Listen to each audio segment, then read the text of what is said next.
Every time I've knuckled down and dedicated myself to something which was extremely difficult, I got paid. Every time I thought, this is easy, guaranteed, all the math adds up. No way this can go wrong. No work required. A little bit of money, a little bit of time, that's gonna pay me. Never does. Isn't that interesting?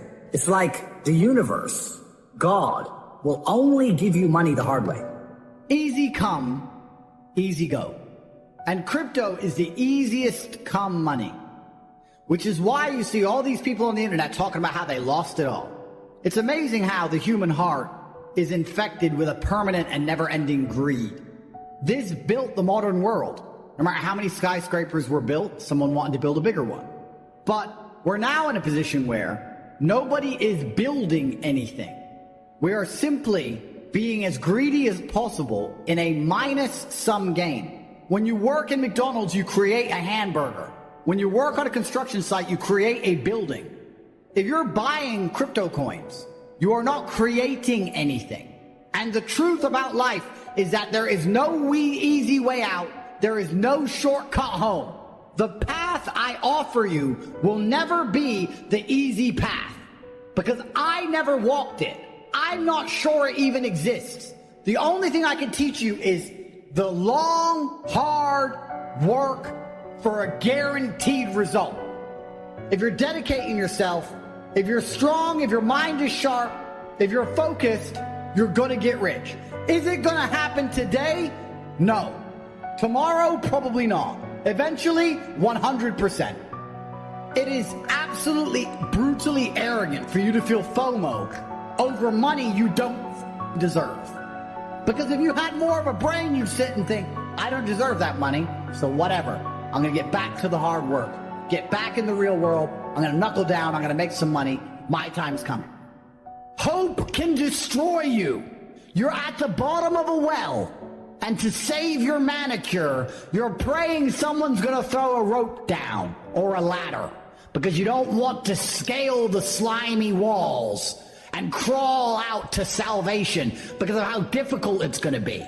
And you're sitting at the bottom thinking, I heard this rumor of this guy who has a ladder and he randomly puts it down wells. So if I just sit around and wait, that is the wrong mentality. It will soon be nightfall. You will freeze. You don't have time. If the man with the ladder is coming, then you're good anyway. If the ladder comes down the well when you're halfway up the wall, you're great. But you should begin to climb anyway. It is win-win. The only thing stopping you is the trap of believing you're doing something by praying for the ladder man and laziness. You're not working as hard as you think you are if you're watching podcasts which are giving you hope that you've already done enough work. That's what you're doing.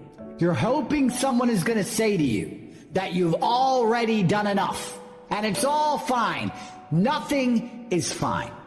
You need to crawl out of that well with your fingernails. You need to scratch your face on hard stone. You need to get out of there like a man, even if the ladder comes. After you climbed out of the well, you bought yourself time. Now you're ahead of the game. Think of how much time you saved by crawling out before the ladder man got round to you. And the great thing about this mindset is most people don't have it. But if you bow down and you get rich, the rest will do it for you.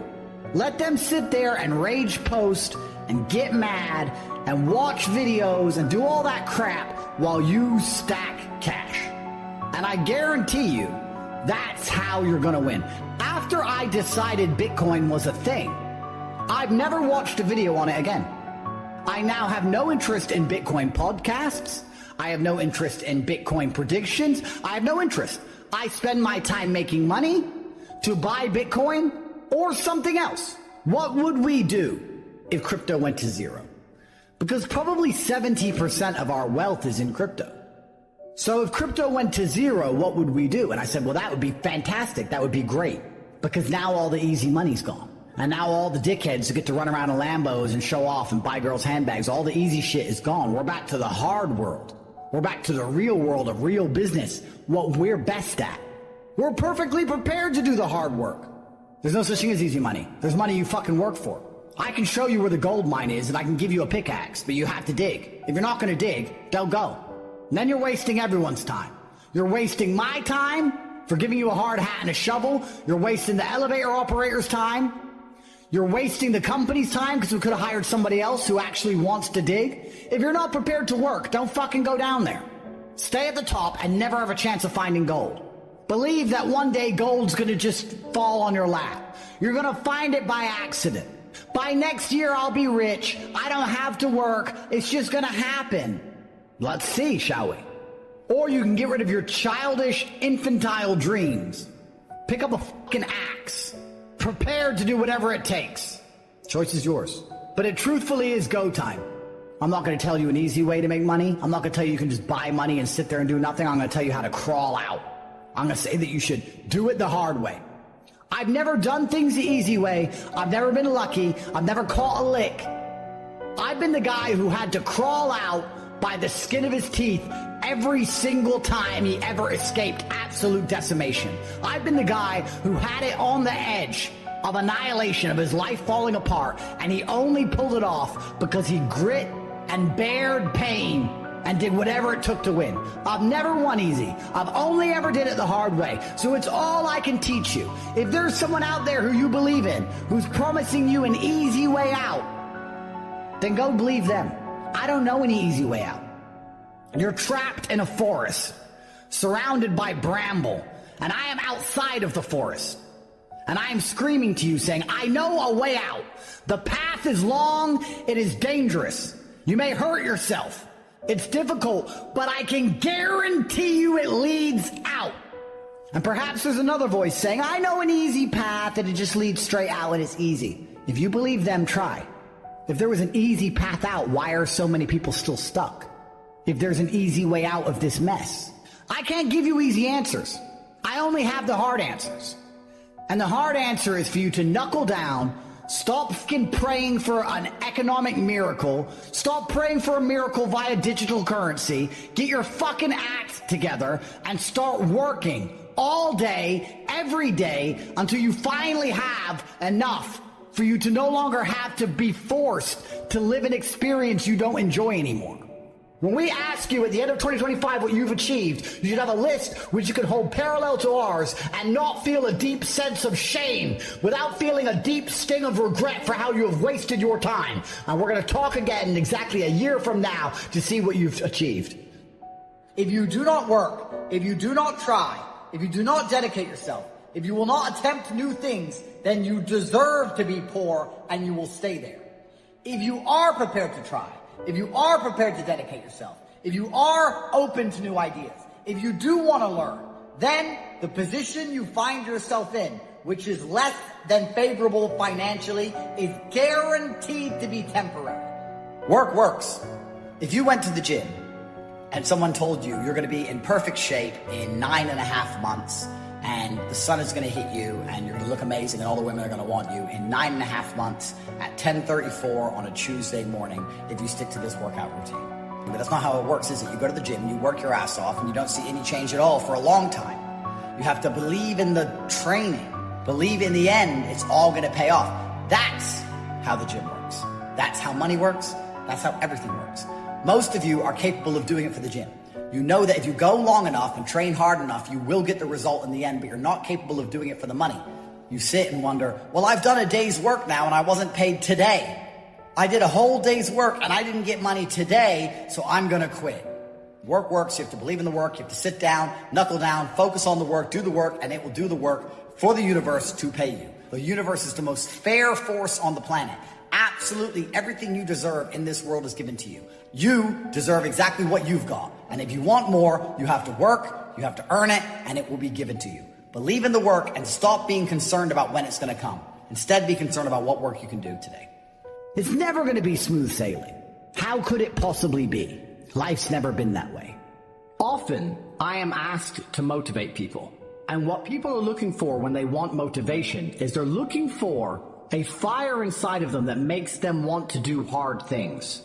They think this is hard and I need to be pushed to do this, to avoid eternal slavery, to make money, whatever it is. This is hard and I need somebody to encourage me to do whatever it takes to get through it.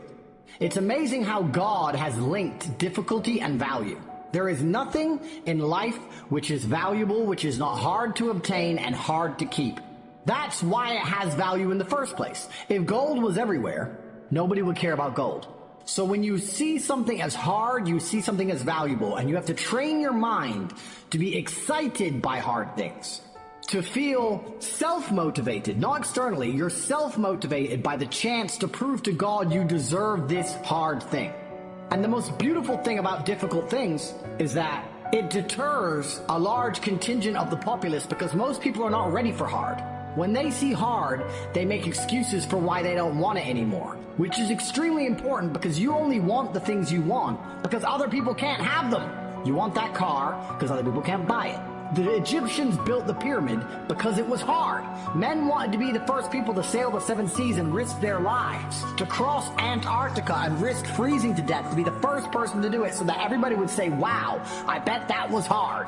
So people used to wake up and think of hard things they could possibly do. They wake up just like you are. You wake up, you have a bed, you have food, your life's fine. Some men are okay with that. Some men think, what is something hard I can do from here?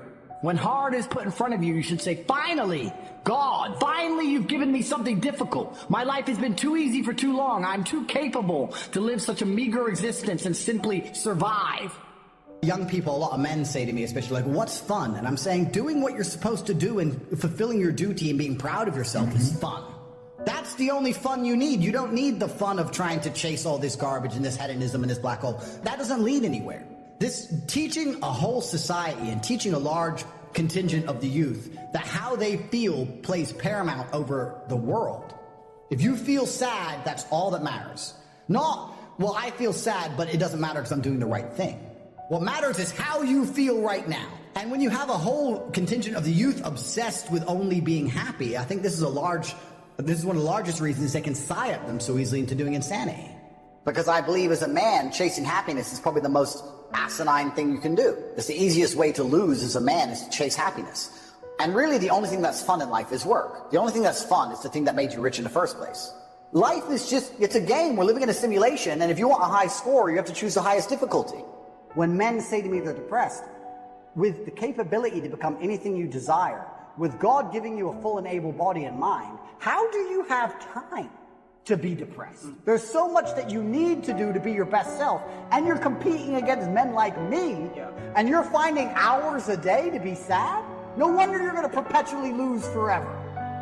My constant prayer is increase my capacity. Capacity for pressure, capacity for stress, capacity for anxiety. But if God thought enough of me to send me, whom the Lord calls, he qualifies. And I came to tell every person in this room, you can do this. I know you're sweating, but you can do this. Or God wouldn't have put you in the situation if you can't do this. You can do this. Don't give up on your dream. Don't give up on your hope. Don't give up on your promise. Don't give up on what God called you can do. You can do this. I never did it before. Yeah, but you can do this. I didn't study this in school. Yeah, I get that. I don't have a degree in that. Yeah, I get that. But you can do this. Whom he calls, he qualifies. You can do this. And if you don't know what you're doing, get somebody who does and partner with them. I love people of action. I weary of people who get in your face and tell you what all they're doing and actually doing nothing at all. In my life, results count. I'm impressed by results. Don't tell me what you went through. Tell me you got it done. And see, when you walk with somebody who is a person of action, and you walk with a do-it man, that spirit will leak out on you. Oh, look at somebody and say, do it. Do it. Don't dream about it. Don't wish for it. Don't hope for it. Don't long for it. Don't cry about it. Get up and do it. Do it with all of your might and with all of your strength and with all of your passion. Somebody holler, do it. I know you've been through hell. I know you had to go through high water. Didn't think you could swim through it. But I also know there's a reason that you went through everything you went through. After this, you're going to come into your promised land. You're going to see why you had to go through this to get what God is about to do in your life. He didn't take you through that wilderness for nothing. Something good is going to come out of this. I don't know who I'm preaching to, but whoever it is, you're getting ready to go to the next level. You're getting ready to go into a brand new dimension of thinking and living and breathing. And a whole lot of things had to change in your life. Some of you have been standing waiting on God to help you. You better go ahead. You've been praying about it, but it's time to do it. You've been waiting on a sign, but it's time to do it. You've been waiting on God to respond, but he already gave you the answer. Do it.